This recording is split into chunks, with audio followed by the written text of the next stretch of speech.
As anyone told you a story and you believed them truly when they told you that story. And later on, maybe after a year or years, you found out that story or the narrative was a lie. People cook up stories to change our or your perception so that they get validation for their actions. Lies then become a perception for validation. Welcome to another episode of Attention Validation Principle.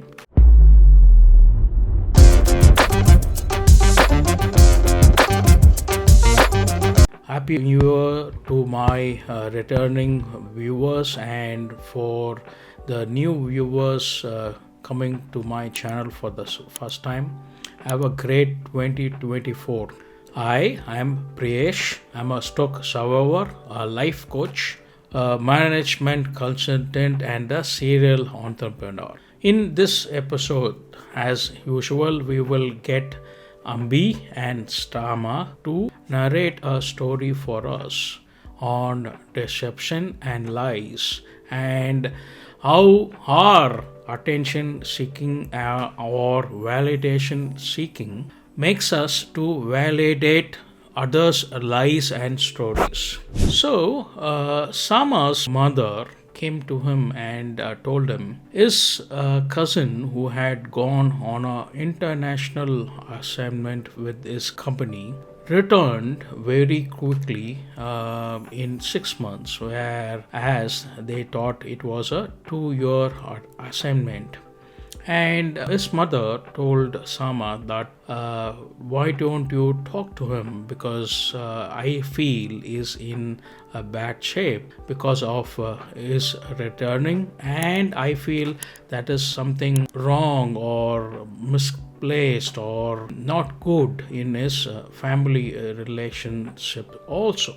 Sama obliged and told his mother that I will call him, and called the cousin up and started the conversation by saying, how are you? Why it seems you are back in 6 months, whereas we thought it was 2 years. How are you feeling? What happened? Or whatever general chat to begin the conversation. Then his cousin straight away said, I was not happy with my boss or the team there, because they only promote or engage or give tasks or celebrate success or anything with their community and people who talk their language. And we are in a different caste and we talk a different language, so I didn't fit in, or they didn't want me to fit in, and I was way sider in the project, and that's why things went wrong there. This sounded naive to Sama, but he dug in and asked his cousin, I thought you were very happy, because when I see your social media posts, you were traveling around that country, putting pictures and videos, and we were very happy. And you say this all was happening together in that 6 months' time. Someone then asked the cousin, did you have a escalation metrics that you could go to a HR or a senior guy in the project and say what is happening, or do you not have any other options to go to another project? Because most companies, when they get you abroad for a long time project, unless you're not good, they will never send you back, because they are investing money and time to get you on site, unless the project itself is totally shut, or they say we have to let go maybe 50 or 60% of the staff and you are one of the staff. I can understand. The cousin told him stories of what didn't happen or what he tried and what didn't happen for him. And the conversation was going in that route. Sama said, okay, we will see what is next. And how is your family taking it? Because you were gone there for 2 years, you had to get your spouse there for that 2 years, and you have come back within 6 months. And the cousin said it is not going well because they all blame me for coming back and they don't understand what happened there. And it is very tough now being with them because all the time they blame me on what I didn't do, and I'm not telling lies to people at all. I'm saying what happened there. And the cousin begged Sama to trust them. And Sama said, okay, we will see what's is next. Um, Give me a couple of dice and then I will revert.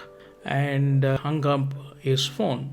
If you like this content by now, please like the episode, and if you are new, subscribe to the channel. And Sama went to Ambi and narrated the entire story or the experience he had with his cousin. Ambi asked Sama, what did you feel? And Sama said, I don't know exactly what happened in his assignment.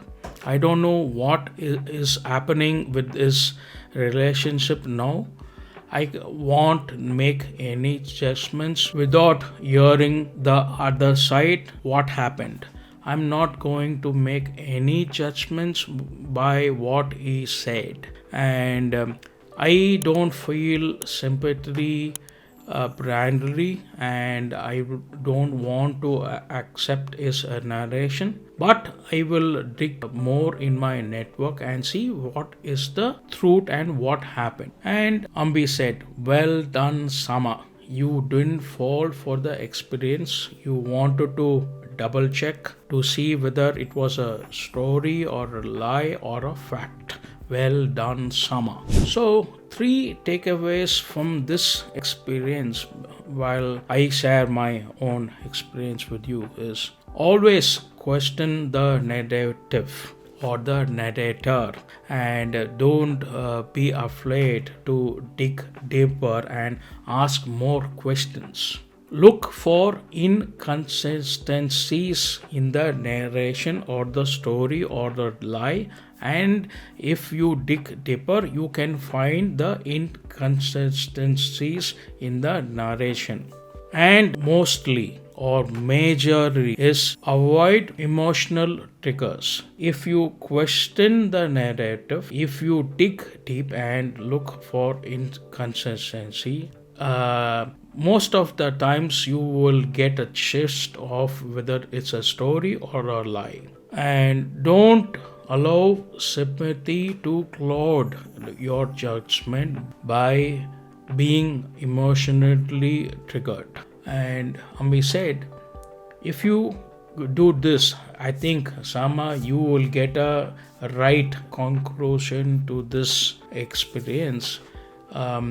What you have done now is the first step by asking him more questions, and you have come to this point. So my experience, I was on a very critical project which was time bond and money bond or cost bond. So we at a junction we had many people in that project, and the project manager came and said he has got the go ahead to cut the cost for the project. That means we have to let go people on this project. So he got me into the room and said, this is the cost for your team, this is what we want to do, and how can you do the resource mapping for what has to be achieved with a fewer number of people in your team. So we let go some people in the team. In that people we let go, few of them blamed me on the project directly, and few of them were mature enough to understand that the project didn't have the cost or the budget to pay for them in the project. As a freelancer myself, I can get out of or thrown out of a project in a month's or 2 months time based on the contract I sign up because of the cost or the budget restriction. This is the reality of the situation then and the situation I go through. So the people who were judging me or saying I was the reason to let them go, they went and said a lot of stories to their colleagues, a bunch of lives, and those colleagues accepted it or validated the stories or lies. When I was back after completion of the project, they would see me in a bad light. I didn't understand what was going, and then later I found out that reason is those colleagues. Many people fall prey to these stories or lies simply because we need attention and validation for us with those people, that we fall into their validation trap and not see whether it's a story or a fact or a lies. It is human behavior.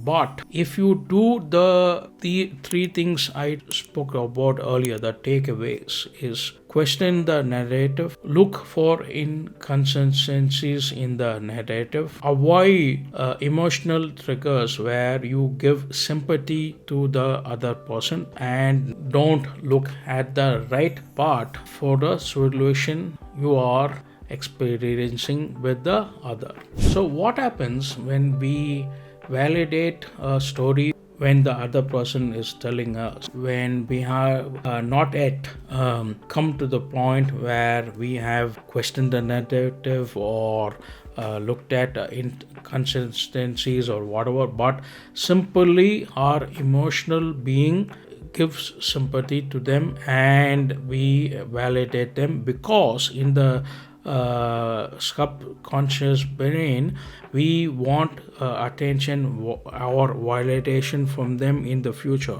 When we get to know it was a story and we have been lied upon maybe a year before or 5 years before, then we question ourselves. Not only that, but if you fall into the validation trap, this can lead us to making bad decisions, offering misplaced solutions or guidance or support, and ultimately after we realize it is a story or a lie after years, feeling used.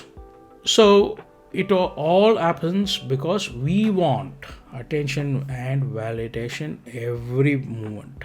So if you have liked this content, please like the video, share it with your people, and if you are not subscribed yet, subscribe it, and we will see you on another episode. Bye.